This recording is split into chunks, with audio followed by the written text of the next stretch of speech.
শ্রীমার সম্পর্কে নিজের ধারণা প্রকাশ ও প্রচারের ব্যাপারে স্বামী নিরঞ্জনানন্দ ছিলেন যোগীন মহারাজ এবং লাটু মহারাজের সম্পূর্ণ বিপরীত। তিনি ভক্ত মহলে শ্রীমার মহিমা অকুণ্ঠ হৃদয়ে ডাকিয়া হাঁকিয়া প্রচার করে বেড়াতেন। স্বামী গম্ভীরানন্দ লিখেছেন, স্বামী নিরঞ্জনানন্দ যাহা সত্য বলিয়া বুঝিতেন তাহা অকুতোভয়ে সর্বসমক্ষে প্রচার করিতেন। ইহারই ফলে গিরিশচন্দ্র প্রভৃতি অনেকে শ্রীমায়ের স্বরূপের কিঞ্চিৎ আভাস পাইয়াছিলেন।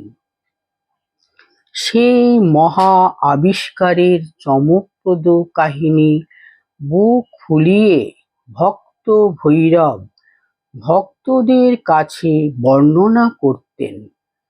কাহিনীটি এই: জীবনের নানা দুর্যোগে বিপর্যস্ত হয়ে গিরিশচন্দ্র একদিন নিরঞ্জনানন্দ মহারাজের কাছে অনুযোগ করেছিলেন, ভাই নিরঞ্জন, আমার পরমাশ্রয় ঠাকুরের দর্শন তো কই আর এখন পাই না। তিনি আরও কিছু বলতে যাচ্ছিলেন, কিন্তু নিরঞ্জন মহারাজ তাকে মাঝপথে থামিয়ে দিয়ে বলে উঠলেন, কেন, মা ঠাকুরানী তো রয়েছেন। ঠাকুর ও মায়ের মধ্যে কি কোনো তফাৎ আছে? রামচন্দ্র আর সীতা কি আলাদা? কৃষ্ণকে কি রাধা অথবা রুক্মিণী ছাড়া কি ভাবতে পারেন? তখনকার দিনে অন্যান্য অনেক গৃহী ভক্তের মতো গিরিশচন্দ্রও শ্রীমাকে শুধু গুরুপত্নী হিসেবেই দেখতেন। নিরঞ্জন মহারাজের দৃঢ় প্রত্যয়পূর্ণ কথায় অতি মাত্রায় বিস্মিত হয়, তাই তিনি প্রতি প্রশ্ন করলেন, বলছ কি তুমি, ঠাকুর মা এক, তারা অভিন্ন? নিরঞ্জন মহারাজ জানতেন শ্রীরামকৃষ্ণের প্রতি গিরিশচন্দ্রের অগাধ ভক্তি বিশ্বাসের কথা। জানতেন যে তিনি শ্রীরামকৃষ্ণকে রাম ও কৃষ্ণের অবতার বলে বিশ্বাস করেন এবং তার সেই বিশ্বাসের কথা শ্রীরামকৃষ্ণের সময় থেকেই তিনি সর্বত্র নির্দ্বিধায় প্রচার করে আসছেন। তিনি উত্তর দিলেন, আচ্ছা, আপনি তো বিশ্বাস করেন যে শ্রীরামকৃষ্ণ অবতার, নরদেহে ভগবান স্বয়ং।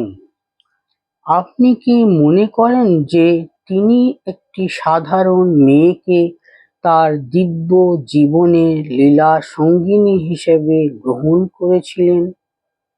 আমাদের ঠাকুরের সেই কথা তো আপনার স্মরণ থাকা উচিত যে ব্রহ্ম আর তার শক্তি এক এবং অভেদ, যদিও প্রকাশের দিক দিয়ে তারা আমাদের কাছে দুই বলে প্রতিভাত হন। মা হলেন সেই শক্তি, পূর্ণ ব্রহ্ম রামকৃষ্ণের শক্তি, এবং পূর্ণ ব্রহ্ম সনাতন রাম ও কৃষ্ণ যদি ইদানীং রামকৃষ্ণ শরীরে আবির্ভূত হয়ে থাকেন, তাহলে শ্রীমাও যে সীতা এবং রাধা অথবা রুক্মিণী। নিরঞ্জন মহারাজ তার সেই উপলব্ধিজাত প্রত্যয় সম্পর্কে গিরিশচন্দ্রকে প্রথমেই অবহিত করেছেন। শ্রীরামকৃষ্ণ বলতেন, রামচন্দ্রের অংশে নিরঞ্জনের জন্ম।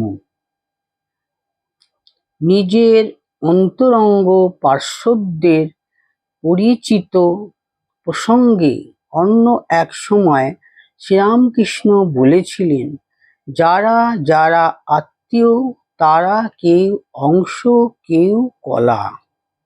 আত্মীয় শব্দের অর্থও তিনি পরিষ্কার করে বলেছেন, যেমন ছেলে। রামচন্দ্রের অংশ নিরঞ্জন শ্রীরামকৃষ্ণেরও অংশ, তার আত্মজ। এবং ঘোমটায় সম্পূর্ণ মুখ ঢাকা থাকলেও একমাত্র আত্মজই ভুল করে না তার মাকে চিনতে।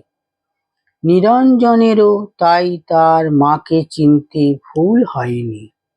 নিজে চিনেছিলেন বলে অপরকে চেনাতেও তিনি পারতেন। নিরঞ্জন মহারাজের সঙ্গে তার আলোচনার উল্লেখ করে গিরিশচন্দ্র বলতেন, নিরঞ্জনের কথায় আমার চোখ খুলে গেল।